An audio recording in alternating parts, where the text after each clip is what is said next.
तर नमस्कार मित्रांनो, मी शेखर माने, माने गोट फार्म. तर मित्रांनो, आपण काय केलं बघा, शेडमध्ये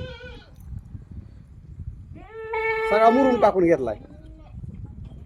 तर हा मुरुम कशासाठी टाकून घेतलाय, आता नुकताच पावसाळा चालू होतोय आणि शेळ्यांना बसण्यासाठी एकदम स्वच्छ आणि स्वच्छता लागते. ज्यावेळेस आपल्या फार्मवर स्वच्छता असेल त्यावेळेस आपला शेळीपालन आणि आपला शेळी फार्म सक्सेस होणार आहे मित्रांनो. तर सक्सेस होणार नाही. आता आमचा बघा, ही जी परिसर आहे पूर्ण कसा एकदम स्वच्छ आहे बघा. ते आपण काय केलं, आज झालेलं नाही, पण खालची जी बाजू आहे ती एकदम स्वच्छ आहे.